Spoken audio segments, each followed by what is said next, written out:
আসসালামু আলাইকুম প্রিয় দর্শক, নাম বলে প্রশ্ন করুন। ওয়ালাইকুম আসসালাম। আমি আবুল কালাম আজাদ বলছিলাম রাজবাড়ী কালুখালী থেকে। জি, প্রশ্ন করুন। হুজুর, হুজুরের কাছে আমার প্রশ্ন হচ্ছে যে আমরা কি ঋণগ্রস্ত অবস্থায় বা দেনা অবস্থায় কি হজে যেতে পারবো কি আমরা হজ করতে পারবো?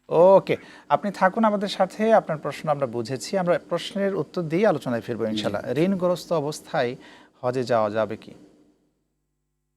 সম্মানিত মেহমান, আমার আগে লক্ষ্য করতে হবে আমার ঋণের পরিমাণ কি আর আমার সম্পদের পরিমাণ কতটুকু।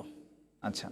আগে এটাকে দুটো পার্থক্য করতে হবে, আমার ঋণের পরিমাণ এবং আমার সম্পদ। আচ্ছা। যদি এখন তাৎক্ষণিকভাবে আমার হজের সময় হয়েছে, হুম। কিন্তু আমি ঋণ এখন এমতো অবস্থায় দিতে পারি নাই, কিন্তু দেখা গেছে 1 মাস পরে আমার সম্পদ আসছে, হুম। অথবা আমার বেতন আসছে, অথবা আমার ছেলের টাকা পাঠানোর একটা সুযোগ আসছে। হুম। ঠিক এই মতো অবস্থায় যদি তার সুযোগ থাকে এবং তার যদি এরকম তার এই টাকা ম্যানেজ করার মতো কোনো সুযোগ তাকে দেখা যায়, ক্যাপাবল থাকে। ক্যাপাসিটি থাকে, হুম। তাহলে সে তাৎক্ষণিকভাবে সেই টাকা আদায় করতে হবে। কিন্তু যদি দেখা যায় তার ঋণ সম্পদ দিয়েও পরিশোধের কোনো সুযোগ নাই, হুম। হুম। তাহলে এক্ষেত্রে তার ঋণ অবস্থায় হজ করার কোনো প্রয়োজন নেই। আল্লাহর কাছে চাইতে হবে, আল্লাহ আমাকে ঋণ মুক্ত করে দাও, হুম। আমি যেন হজে যেতে পারি।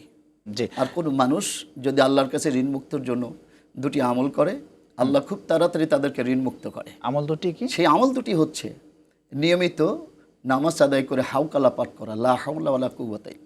আচ্ছা। এটা বুখারী শরীফের লম্বা হাদিসের মধ্যে আসছে। আর একটা হচ্ছে মাগরিবের পরে এবং ঈশার নামাজের আগে সূরাতুল ওয়াকিয়া নিয়মিত তেলাওয়াত করা। মাশাআল্লাহ। আল্লাহ তাদেরকে ঋণমুক্ত জীবন অতি সত্বর দান করবে। জি, চমৎকার।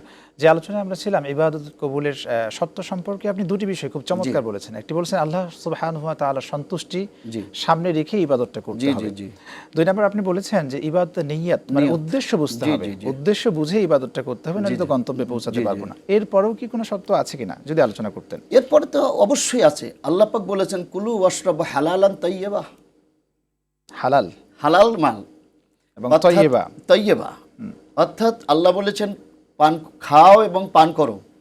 হালালান তাইয়্যিবা দুটো শব্দ আল্লাহ উল্লেখ করেছেন, একটা হালাল, একটা হালাল এবং পবিত্র, পবিত্র, মানে স্বাস্থ্যকর। স্বাস্থ্যকর।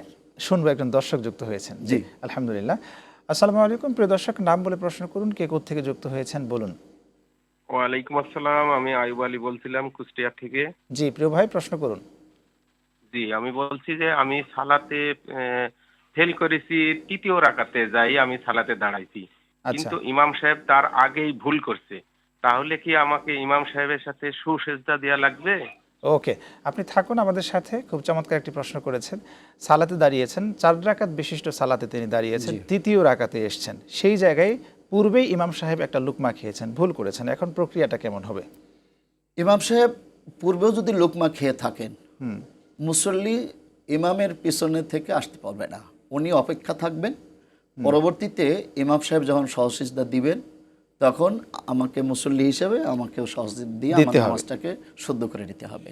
এটা হচ্ছে প্রক্রিয়া। প্রক্রিয়া মানে ইমামের জি, সাথে কাস্টম ইমামের অনুসরণ করতে অনুসরণ হবে। করতে হবে। জি, জি জি উত্তর পেয়েছেন প্রিয় দর্শক। জি, যে আলোচনায় ছিলাম আপনি বলছিলেন জি, আল্লাহ 3 পাক নম্বর দুটো শর্ত শর্ত। দিয়েছেন, কুলু ওয়াশরাবু হালালান তাইয়্যিবা, তোমরা খাও এবং পান করো হালাল এবং পবিত্র স্বাস্থ্যকর খাবার। স্বাস্থ্যকর খাবার। যে খাবারটা খেলে মানুষের শরীর স্বাস্থ্য নষ্ট হয়ে যায়, যেটা খেলে মানুষ উন্মাদ হয়ে যায়, যেটা খেলে মানুষের শরীরের ক্ষতি করে, সেটা খাওয়া যাবে না। সেটা খাওয়া যাবে না। খাবার হলে আবার অনেক সময় দেখ খাবারটা হালাল, কিন্তু প্রক্রিয়াটা ভিন্ন হওয়ার কারণে এটাও খাওয়া যাবে না। খাওয়া যাবে না। চমৎকার বলেছেন, একজন দর্শক যুক্ত হয়েছেন।